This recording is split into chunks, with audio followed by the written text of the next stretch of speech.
So I've been wanting to expand into standard gauge trains for a couple years now, and you have to be very selective with what you buy because it's either new, MTH makes them new and they're very expensive, or they are approaching 90 to 100 years old, and you have to be very careful with what you buy because you can very easily bite off more than you thought you were biting off with restoration and damage and all of that stuff. And once you have the tools and know how to, say, pull wheels and swap wheels out, it's not that big of a deal. But when you didn't notice that the engine you bought has a cracked wheel that you can't run, you're kind of left with just trying to figure out what you're doing and learn as you go. Now, I generally model OS and select HO. I have some N stuff somewhere, but haven't seen it for a while. I'm really hoping it didn't end up in a storage unit somewhere that is now no longer mine. So I don't know. But I did pick up a couple pieces on eBay auction.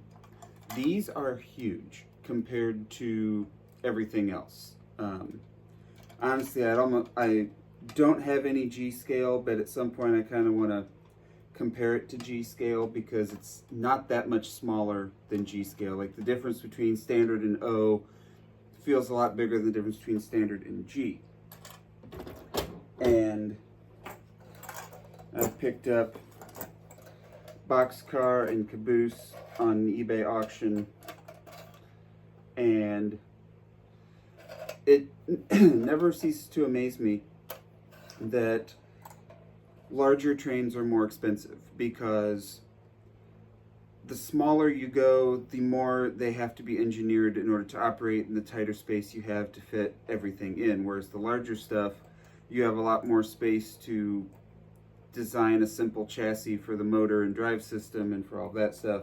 Like these guys, the coupler is in the body, not connected to the wheels. Like the wheel frame, the truck on the wheels is just completely free spinning.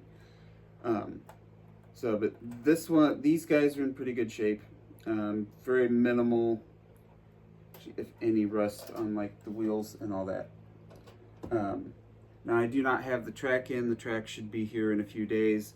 I did find a place that sells new MTH track. I wanted to get the real tracks with the road bed to kind of not match the fast track that I have, but I went back to fast track because it snaps together, and I had a lot of problems with the tubular that I had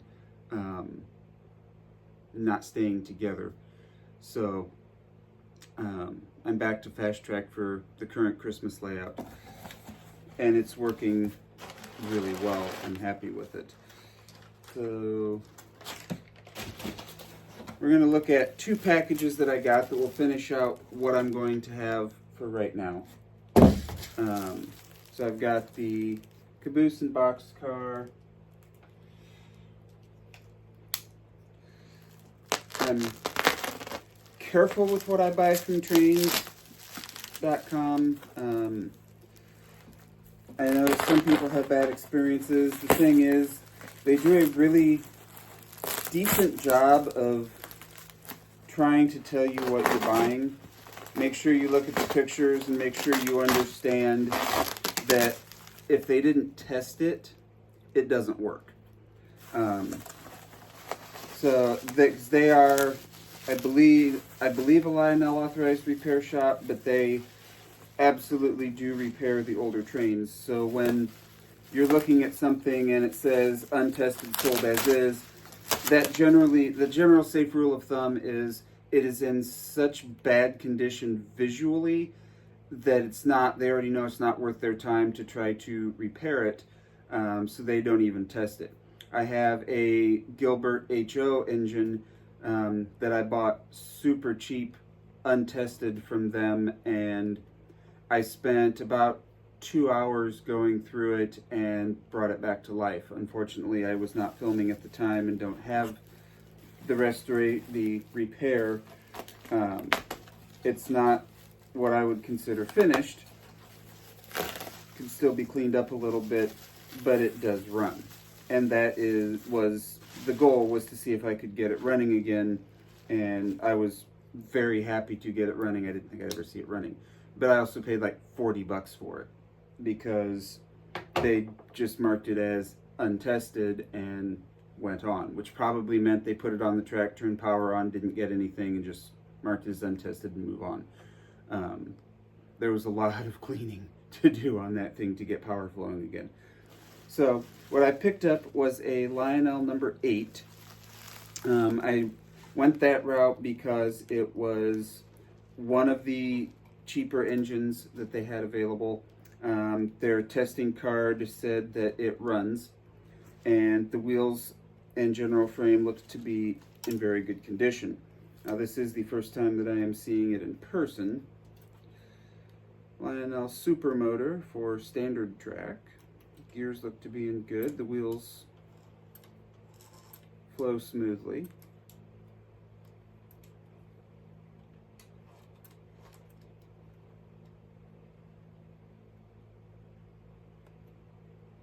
That gear definitely looks loose, but it does line up and turn properly, so I wonder if that wheel is, yeah.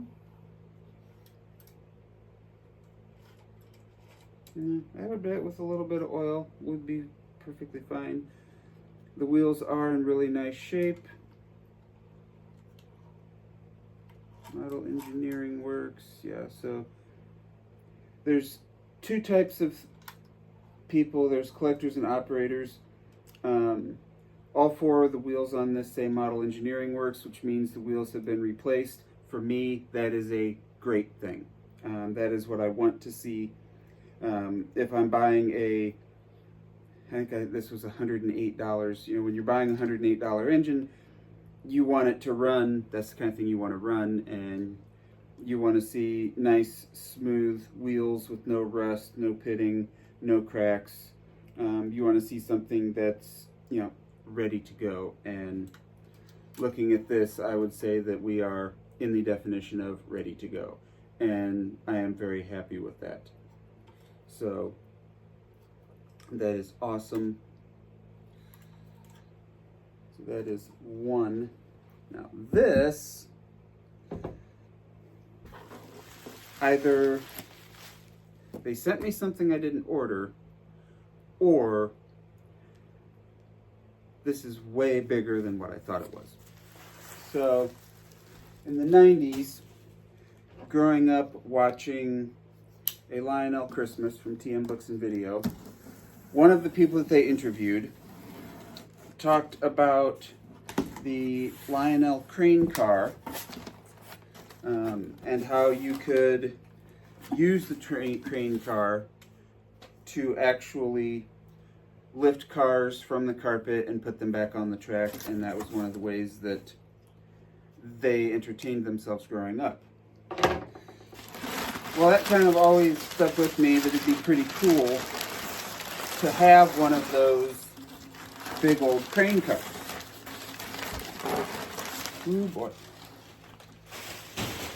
And that was reignited at random on eBay, typing in Lionel standard gauge crane and finding they really aren't that expensive. And then Trains offered 11% off for Veterans Day, and well, here we are. So this is definitely bigger than what I was anticipating. Again, as I said, if you aren't familiar with standard gauge, it is much larger than what you think it is. That is just a very, very good rule of thumb I'm learning. Assume that everything is considerably larger than you thought it was. So, let's see here.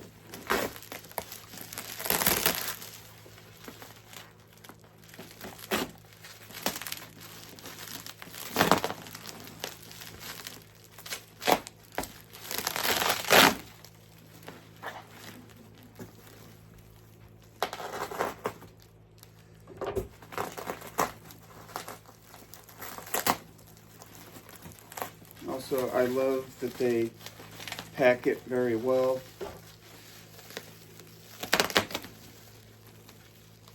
It's still just kind of always frustrating to unpack because tape goes on way easier than it comes off. Okay, I think we got it. Maybe.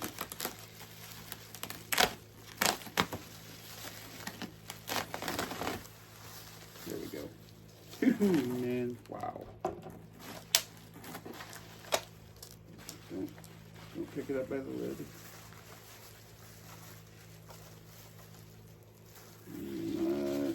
You might not be there yet.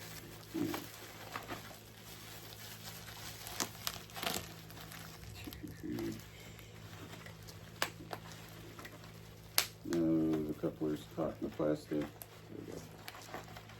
So let's grab this from like, yeah, underneath the base. Wow. Wow. Okay. Well, again, you don't realize how big it is. Even when you think you know how big it is, like, even when you think you know how big it is, like, you don't know how big it is. Like, it is wild how big this stuff is. So you got a control back here, and that spins the crane 360 degrees around. And then let's see. That one, it looks like, yep, that raises the hook. And hopefully I didn't break it. Okay. And then this one drops it down.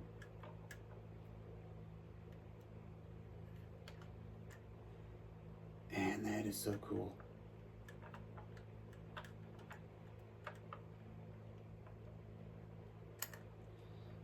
Turn it over. Let's see. Yeah, those are actually in really nice shape.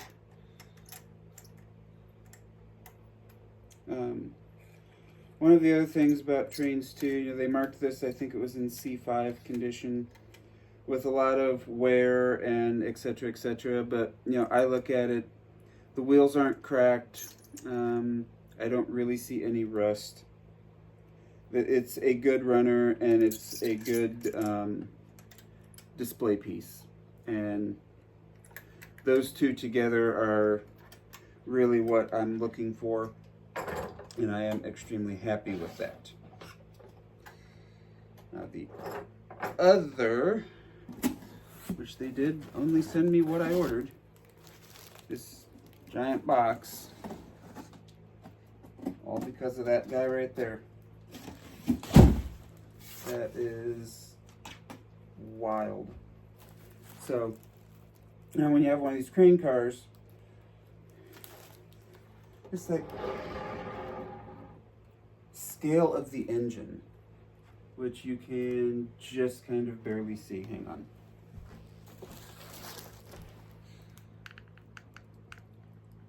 There we go. Compared to the engine, like, that thing is just massive. That is wild. That is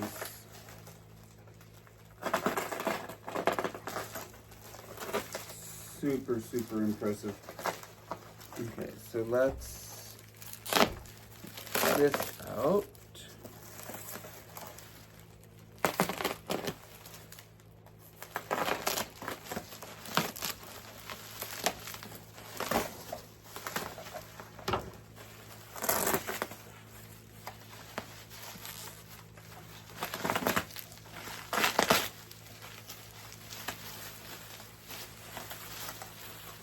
Okay, that's bigger than it looks like. All right, cool. I'm happy with that. So I didn't find a work caboose, so instead I picked up a gondola because that's generally how you run these. Now this one was actually cheaper between the two, but the other one had a lot of spider cracking and more rust on the wheels. So I went with this one. The wheels are not fixed to the axle, but it shouldn't be a problem. Everything is still attached. That's mainly what I'm looking for. So the idea with these is that when you run them like this, so that the hook of the crane is over the hopper, and then you can fill the hopper with like pieces of scrap metal and stuff like that to simulate, you know, what the crane would be doing. So that is exactly what I wanted. That is super cool. Man, this stuff is just, it's wild. So I'll do another video when I get the track in, and we'll try a power up, and we'll see what we get. I'm pretty confident it'll run. Like I said, all the listings on trains that are sold as functional have an inspection card with notes from the technician that tell you if there were any notes when running. This one is supposed to run normally, so fingers crossed. You know, with something that age, you never know. But pretty happy with it. So I'm gonna get these into their home, and we'll wrap this up.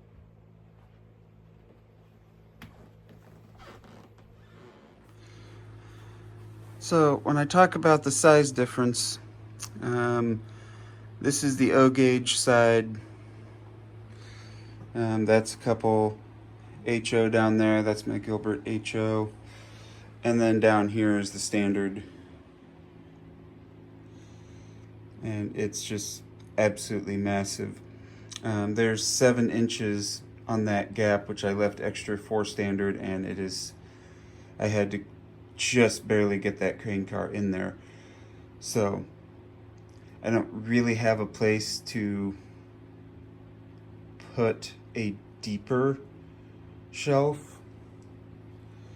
It's like the door frames are right under, and on this side I already have the flyer collection, so I don't really have another big wall to dedicate to standard. So I'm pretty confident it's not going to fall, so I've got the bracket in the middle.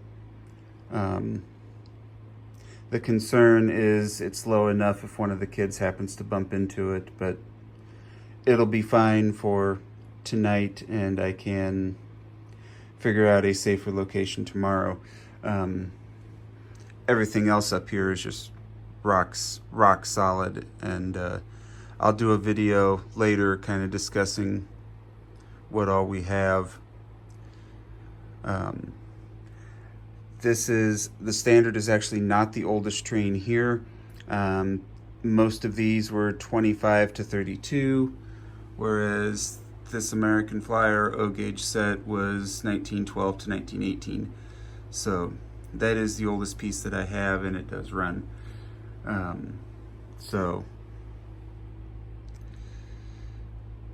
But it's still a really cool visual, and